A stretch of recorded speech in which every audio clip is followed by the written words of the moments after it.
미국에서 믿을 수 없는 일이 벌어졌습니다. 역사의 패러다임을 완전히 뒤집어 놓은 충격적인 사건이 있었습니다. 미국과 유럽의 군사학교 기관에서는 앞다투어 이순신 전략에 관한 커리큘럼을 개설하고 있습니다.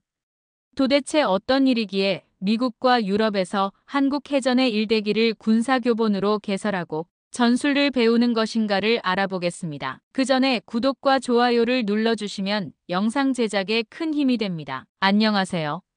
저는 CNN 군사 분야 전문 기자 맥케이입니다. CNN 뉴욕 본사 14층에서 모니터를 응시하고 하고 있었을 때였습니다.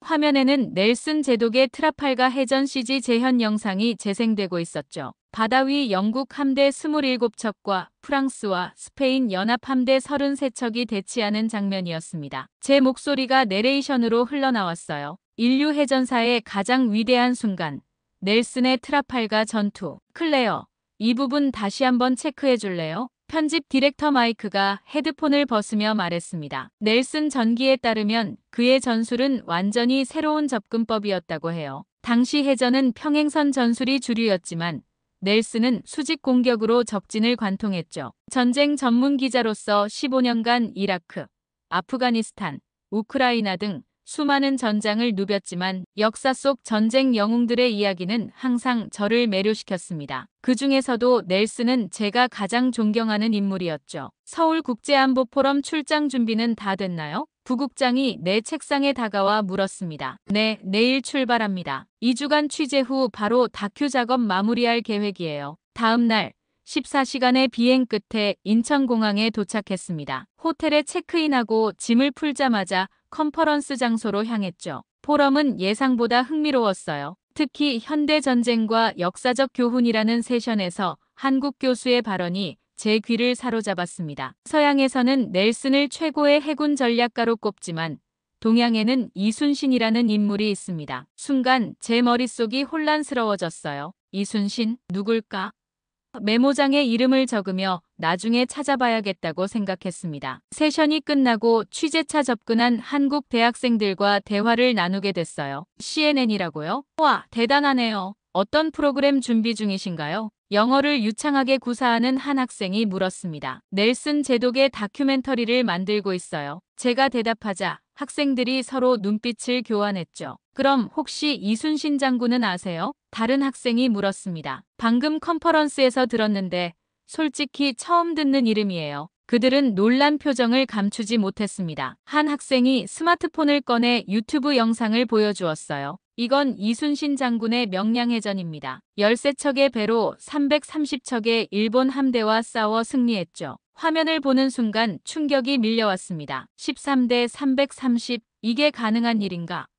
처음에는 오역이나 과장된 표현이라고 생각했어요. 정말인가요? 13척이 330척과 싸웠다고요? 네, 실제로 그랬어요. 이순신 장군은 한국 역사상 가장 위대한 인물입니다. 학생들이 자랑스럽게 설명했죠. 호텔로 돌아와 노트북을 열고 이순신을 검색했습니다. 영어 자료는 제한적이었지만 제가 아는 어떤 해전사와도 비교할 수 없는 기록들이 나타났어요. 믿기 힘든 승률, 독특한 전술, 그리고 충격적인 전과. 이건 전략이 아니라 기적이었습니다. 그날 밤 뉴욕 본사에 이메일을 보냈어요. 넬슨 다큐의 방향을 조금 바꾸고 싶습니다. 여기서 알게 된 놀라운 인물이 있어요. 이름은 이순신. 포럼 마지막 날 서울대학교 역사학과 박지훈 교수와 만남을 주선했습니다. 그는 해군 역사 전문가였죠. 대학 연구실은 책으로 가득했고 벽면에는 고지도와 전투도가 걸려 있었어요. 이순신에 대해 알고 싶다고 하셨죠? 박 교수가 따뜻한 차를 내어주며 말했습니다. 네, 특히 명량해전의 13척 대 330척이 사실인지 확인하고 싶어요. 솔직히 말해서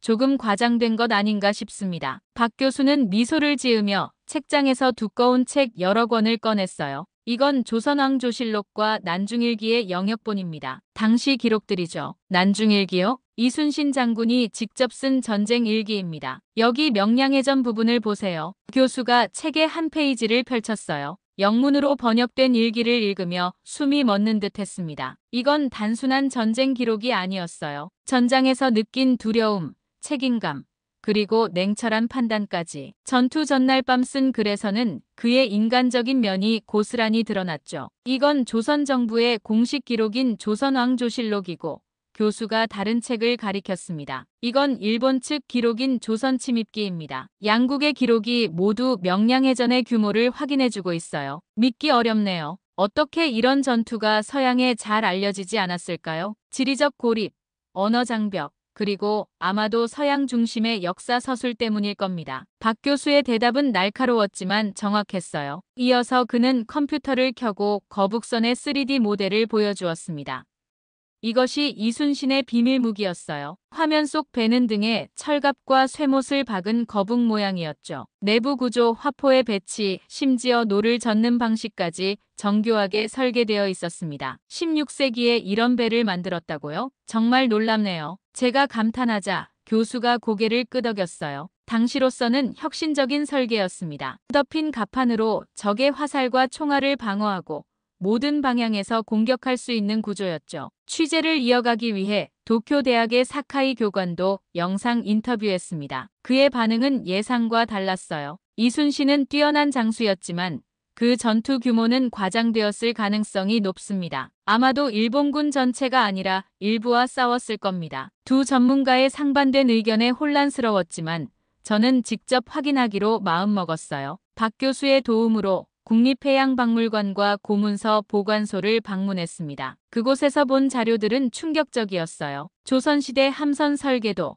실제 전투 지형도, 그리고 무엇보다 이순신이 직접 쓴 전투 보고서. 이 모든 것이 실제 역사임을 확인시켜 주었습니다. 특히 인상적이었던 것은 거북선 실물 크기 모형이었어요. 내부에 들어가 보니 놀라울 정도로 효율적인 공간 활용과 전투 시스템이 눈에 들어왔습니다. 이건 단순한 배가 아니라 움직이는 요새군요. 감탄이 절로 나왔어요. 박물관을 나오면서 마음속에 확신이 생겼습니다. 이 이야기는 세계가 알아야 해. 저는 CNN 팀에 연락해 추가 촬영 인력을 요청했습니다. 이제 이순신의 발자취를 직접 따라가 볼 차례였어요. 경남 통영에 도착한 날은 바다가 유난히 푸르렀습니다. 박 교수와 CNN 촬영팀과 함께 한산도로 향하는 배에 올랐죠. 바다 위에서 바라본 섬들의 풍경은 400년 전이나 지금이나 크게 달라 보이지 않았어요. 여기가 한산 대첩이 벌어진 곳입니다. 박 교수가 넓은 바다를 가리키며 말했어요. 파도 소리를 들으며 그 시절의 전투를 상상해봤습니다. 이순신이 지휘한 조선 수군과 일본 함대가 이 바다에서 목숨을 걸고 싸웠다니 현장의 선이 역사가 생생하게 살아나는 듯했어요. 이순신의 가장 유명한 전술인 하깃진을 설명해 주시겠어요? 카메라를 준비하며 교수에게 물었습니다. 하깃진은 전함을 학의 날개 모양으로 배치하는 전술입니다. 교수가 모래사장에 그림을 그리며 설명했어요. 적을 유인한 후 양쪽에서 포위하는 거죠. 이 전술로 한산도에서 대승을 거뒀습니다. 그런데 어떻게 조선 수군이 일본 함대보다 우위를 점할 수 있었나요? 당시 일본도 해상 강국이었을 텐데요. 지형과 조류를 활용한 것이 핵심이었습니다. 이순신은 바다를 읽는 능력이 탁월했어요. 또한 조선의 판옥선은 화포 중심 전투에, 일본 전선은 백병전에 특화되어 있었죠. 이순신은 이 차이를 완벽하게 활용했습니다. 그날 오후 한산도 이충무 공유적지를 방문했어요. 그곳에서 이순신의 또 다른 면을 발견했습니다. 백의종군 이야기였죠. 임진왜란 중에 이순신은 억울하게 모함을 받아 파직되고 고문까지 당했습니다. 박 교수가 설명했어요. 고문이요? 놀라움을 감추지 못했습니다. 네, 정치적 음모로 인해 투옥되었고 백의종군 일반 병사로 복귀하게 됐죠. 하지만 위기 상황에서 다시 수군 지휘관으로 복귀했습니다. 이 이야기를 들으며 깊은 감동이 밀려왔어요. 서양의 영웅들과는 다른 차원이었습니다. 넬슨은 국가의 전폭적인 지지를 받았지만 이순신은 자국의 정치적 갈등까지 견뎌내야 했죠. 어떻게 그런 시련 후에도 충성을 다할 수 있었을까요? 진심으로 궁금했습니다. 그의 난중일기에 답이 있습니다. 교수가 책을 펼쳤어요. 이순신에게 나라는 왕이나 정치가 아닌 백성과 땅 그 자체였습니다. 그의 충성은 더 큰 대상을 향했죠. 그날 밤 숙소에서 난중일기 번역본을 읽으며 많은 생각이 들었습니다. 정치적 모함, 개인적 비극, 가족에 대한 그리움, 그럼에도 흔들리지 않은 신념. 이것이 진정한 리더십이 아닐까 싶었어요. 다음 날 CNN 뉴욕 본사와 화상회의를 했습니다. 이 이야기는 단순한 전투 기록이 아니에요. 열정적으로 설명했죠. 이순신은 전략가 이상의 인물입니다. 그의 이야기는 리더십, 충성, 인내에 관한 교과서예요. 부국장이 관심을 보였습니다. 네, 흥미롭군요. 다음은 어디로 가실 계획인가요? 명량. 그가 열세척으로 330척을 물리친 바로 그곳입니다. 자신감 있게 대답했어요. 좋아요, 클레어. 하지만 기억하세요. 우리는 사실만을 다룹니다. 확인된 내용만 보도해야 해요. 물론입니다. 그래서 직접 현장에 가보는 거예요. 이건 단순한 운이 아니라 철저히 준비된 전략이었다는 걸 확인하고 싶습니다. 통영을 떠나기 전 이순신 장군 동상 앞에 섰습니다. 그 위험 있는 모습을 바라보며 생각했어요. 당신의 이야기를 제대로 전해드리겠습니다. 진도와 해남 사이 명량 해협에 도착한 순간 온몸에 전율이 흘렀습니다. 좁은 해협 사이로 물살이 거세게 흐르고 있었어요. 소리만 들어도 그 위력이 느껴졌죠. 이곳이 바로 울돌목입니다. 물살이 바위에 부딪혀 울부짖는 소리가 난다고 해서 붙은 이름이죠. 작은 배를 타고 해협으로 나갔습니다. 경험 많은 선장도 조류에 고전하는 모습이 역력했어요. 배가 좌우로 심하게 흔들렸고 순간 공포감이 엄습했습니다. 이 정도면 그냥 잔잔한 날이에요. 선장이 웃으며 말했죠. 물살이 가장 센 때는 시속 20km가 넘습니다. 이런 곳에서 어떻게 전투를 하지? 말을 잇지 못했어요. 바로 그겁니다. 박 교수가 고개를 끄덕였죠. 이순신은 이 물살을 무기로 삼았어요. 조선 수군은 이 조류에 익숙했지만 일본군은 처음 겪는 환경이었죠. 촬영팀이 해협의 물살, 좁은 지형, 그리고 주변 풍경을 카메라에 담았습니다. 현대 장비로도 항해가 쉽지 않은 이곳에서 16세기의 배들이 전투를 벌였다는 사실이 놀라웠어요. 배에서 내려 명량대첩기념관으로 향했습니다. 그곳에서 전투를 재현한 정교한 디오라마와 3D 시뮬레이션을 볼 수 있었어요. 일본군은 대규모 함대를 이용해 조선 수군을 협곡으로 몰아넣으려 했지만 오히려 그들이 함정에 빠졌습니다. 박 교수가 시뮬레이션을 가리키며 설명했어요. 좁은 해협에서는 많은 배가 오히려 약점이 되었죠. 서로 충돌하고 혼란스러워졌으니까요. 마치 체스 게임 같네요. 상대의 강점을 약점으로 만든 거죠? 정확합니다. 이순신은 바다를 병기로 만든 사람이라고 할 수 있어요. 기념관의 자료들을 하나하나 살펴보며 깊은 인상을 받았습니다. 특히 당시 사용된 무기들의 보건품이 눈길을 끌었어요. 화포, 화살, 그리고 다양한 해전 장비들. 이 모든 것이 이순신의 지휘 아래 효과적으로 사용되었다는 사실이 경이로웠습니다. CNN의 CG팀에게 이 자료들을 보내고 싶어요. 촬영 감독에게 말했죠. 이걸 현대적 시각으로 재구성하면 시청자들이 더 잘 이해할 수 있을 거예요. 해가 지기 시작할 무렵 울돌목 전망대에서 해협을 내려다보았습니다. 석양에 물든 바다는 평화로워 보였지만 그 아래 흐르는 강력한 조류는 여전했어요. 이순신의 전투는 단순한 해전이 아니었군요. 감상에 젖어 말했습니다. 자연과 인간 지혜의 완벽한 조화였어요. 그렇습니다. 그는 자연을 읽고 지형을 이해하고 그것을 전략적으로 활용했어요. 그 순간 다큐멘터리의 새로운 프레임이 머릿속에 떠올랐습니다. 이순신은 자연과 싸운 게 아니라 자연과 함께 하였다. 저녁 식사 후 호텔 방에서 지금까지 모은 자료들을 정리했습니다. 명량해전의 전술적 분석, 이순신의 리더십 특성, 그리고 역사적 의의까지 이 모든 것을 어떻게 하나의 다큐멘터리에 담을 수 있을지 고민했어요. 노트북을 열고 이메일을 작성했습니다. 지금까지의 취재 결과 이순신 장군의 이야기는 단순한 에피소드가 아닌 독립된 다큐멘터리로 제작할 가치가 있다고 판단됩니다. 넬슨과 이순신을 비교하는 인류 역사상 가장 위대한 해군 전략가들이라는 주제는 어떨까요? 첨부한 영상 자료들을 확인해 주시기 바랍니다. 명량해협의 물살은 CG팀도 감탄할 만한 자연현상입니다. 이것을 전략적으로 활용한 전술은 인류 해전사에서 유례를 찾기 어려운 혁신이었습니다. 추가 예산과 일정 조정이 필요합니다. 내일 화상회의에서 자세히 논의했으면 합니다. 이메일을 보내고 창밖을 바라보았습니다. 멀리 보이는 바다는 고요했지만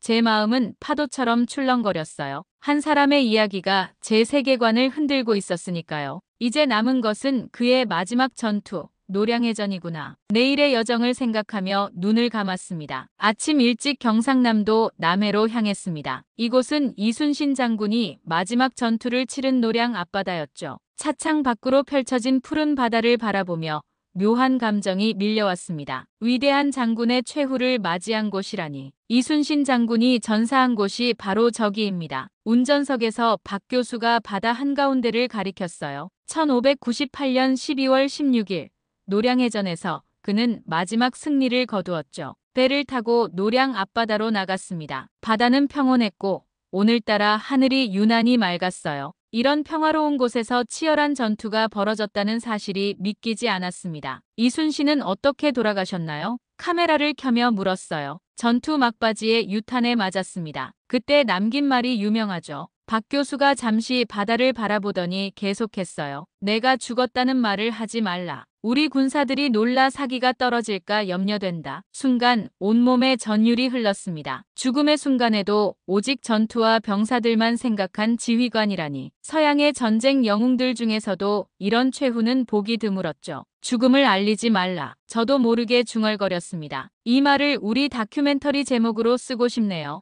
배에서 내려 노량해전 기념비를 방문했습니다. 거기서 만난 현지 역사가는 더 자세한 이야기를 들려주었어요. 이순신 장군의 전사 소식이 알려진 건 전투가 완전히 끝난 후였습니다. 그의 지시대로 죽음을 비밀로 했죠. 심지어 장군의 아들도 아버지가 전사했다는 사실을 모른 채 끝까지 싸웠다고 해요. 놀랍네요. 그런 상황에서 어떻게 군대가 패배하지 않았을까요? 이순신이 만들어 놓은 시스템과 훈련된 병사들 덕분이었죠. 한 사람이 아닌 조직 전체가 하나의 유기체처럼 움직였습니다. 그날 오후 도쿄 대학의 사카이 교관과 다시 영상 인터뷰를 진행했습니다. 이번에는 그의 태도가 이전과 달랐어요. 실제로 일본에서도 이순신에 대한 연구가 활발합니다. 사카이 교관이 솔직하게 말했죠. 침략 전쟁에서 패배한 역사는 부끄럽지만 군사 전략가로서 이순신의 업적은 인정할 수밖에 없어요. 일본에서는 이순신을 어떻게 평가하나요? 궁금했습니다. 조선의 넬슨이라 부르기도 하지만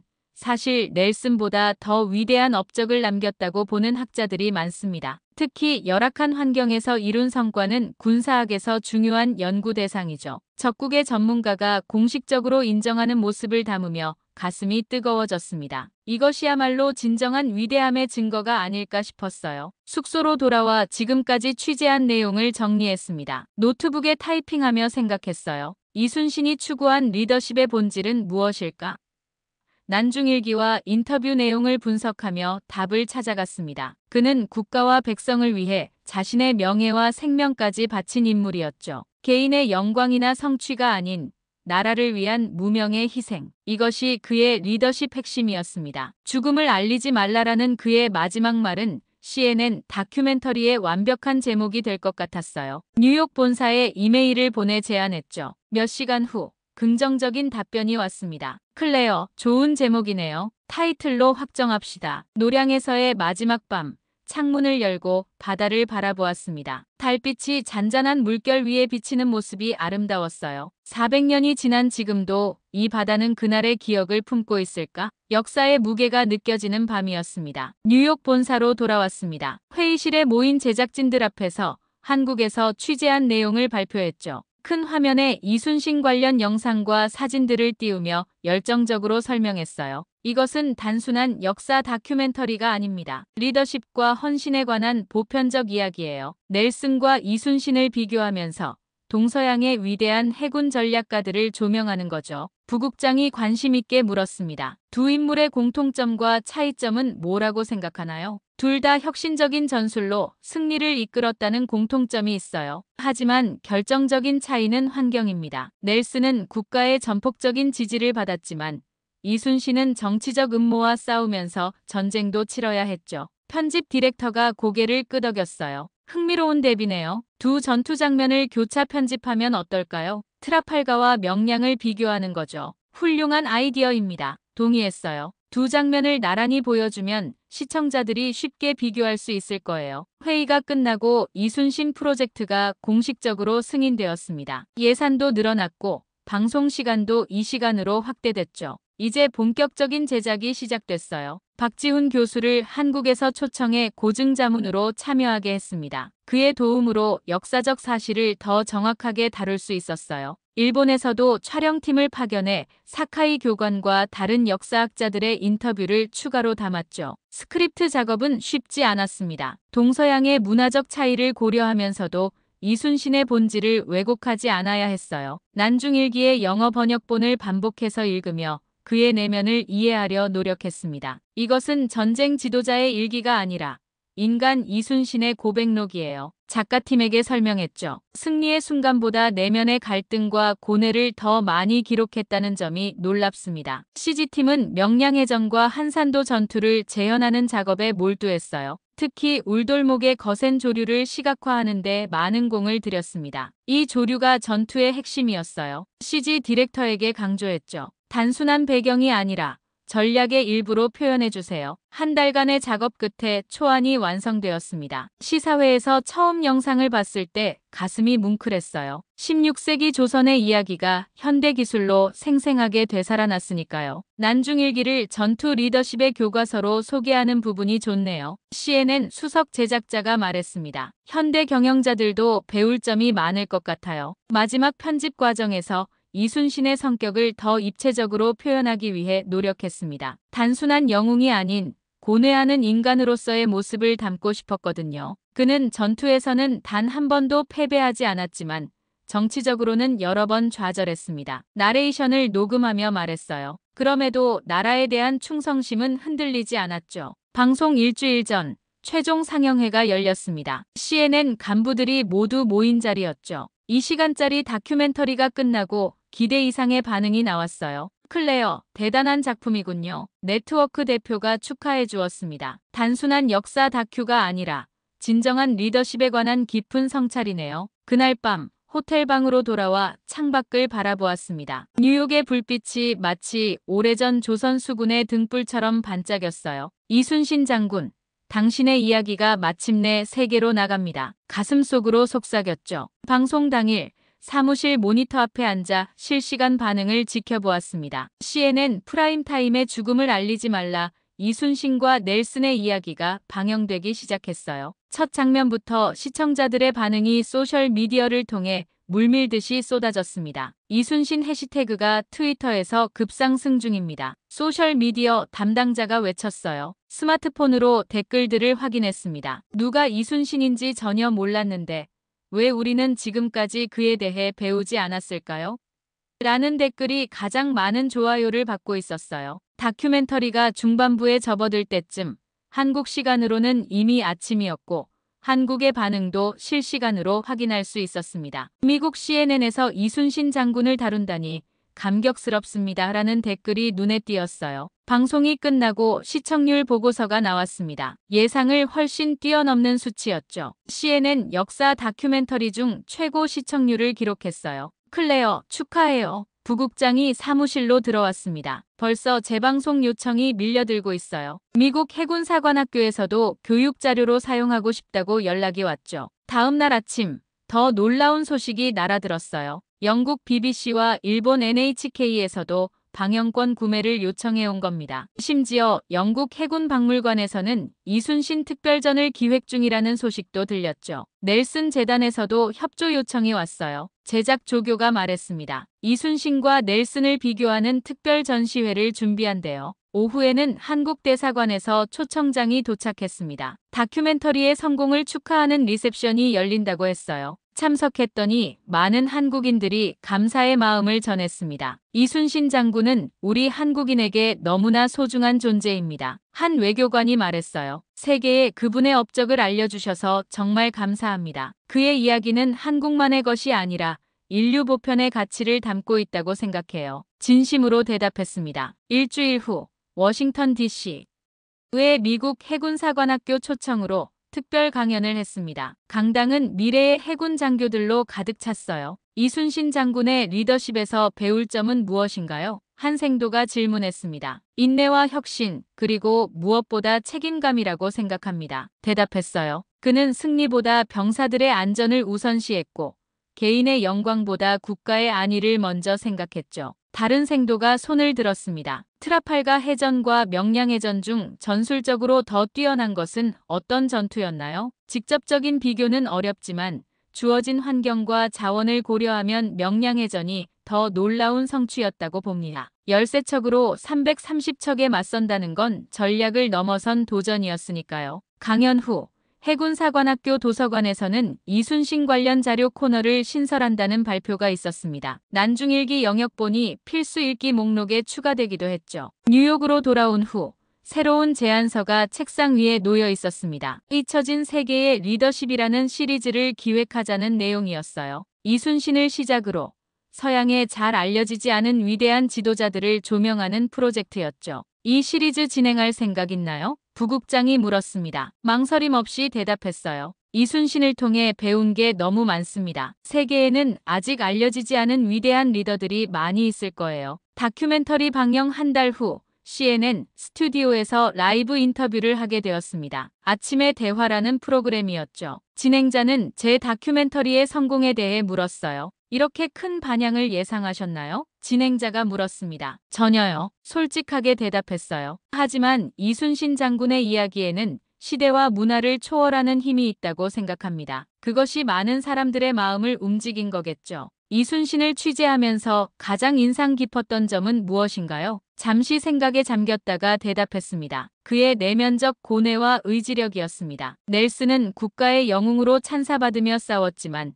이순신은 모함으로 투옥되고 고문당한 후에도 나라를 위해 돌아왔어요. 그 충성심과 헌신이 저를 깊이 감동시켰습니다. 진행자가 고개를 끄덕였어요. 마지막으로 하고 싶은 말씀이 있으신가요? 카메라를 똑바로 바라보며 단호하게 말했습니다. 이순신은 한국의 영웅이 아닙니다. 그는 인류의 교과서입니다. 우리가 역사에서 배워야 할 리더십의 본질을 보여주는 인물이죠. 그 인터뷰 클립이 소셜미디어에서 순식간에 확산되었습니다. 특히 이순신은 인류의 교과서다라는 문장이 전 세계적으로 인용되었어요. 한국에서는 이 말이 새로운 캐치프레이즈가 되었다고 들었습니다. 며칠 후 뉴욕 메트로폴리탄 박물관에서 동서양의 위대한 전략가들 특별전이 열렸습니다. 넬슨과 이순신의 유물과 기록이 나란히 전시되었죠. 개막식에 초대받아 참석했어요. 클레어 씨 덕분에 이런 의미 있는 전시가 가능했습니다. 큐레이터가 말했어요. 많은 관람객들이 이순신에 대해 더 알고 싶어 합니다. 전시장을 둘러보며 깊은 감동을 느꼈습니다. 난중일기 원본 사본, 거북선 모형, 그리고 이순신의 유품들이 넬슨의 유물과 함께 전시되어 있었죠. 두 위대한 지도자가 시공간을 초월해 만난 듯 했어요. 한 코너에서는 방문객들이 직접 메시지를 남길 수 있었습니다. 이순신을 통해 진정한 리더십이 무엇인지 배웠습니다. 한국 역사에 관심이 생겼어요. 와 같은 글들이 벽을 가득 채웠어요. 소식은 학계로도 퍼져나갔습니다. 하버드와 옥스퍼드에서 이순신 관련 학술 세미나가 열렸고 여러 대학에서 동아시아 해전사 강좌가 개설되었어요. 제 인터뷰를 계기로 학술적 관심이 폭발한 겁니다. 다음 프로젝트 준비를 위해 사무실에서 자료를 검토하던 중 한국에서 특별한 선물이 도착했습니다. 향나무로 만든 정교한 상자였어요. 열어보니 이순신 장군의 청동 미니어처와 함께 감사 편지가 들어있었습니다. 이순신 장군을 세계에 알려주셔서 감사합니다. 당신의 다큐멘터리가 한국과 세계 사이의 문화적 다리가 되었습니다. 책상에 그 조각상을 놓고 잠시 바라보았습니다. 처음 한국에 갔을 때만 해도 이순신이라는 이름조차 몰랐는데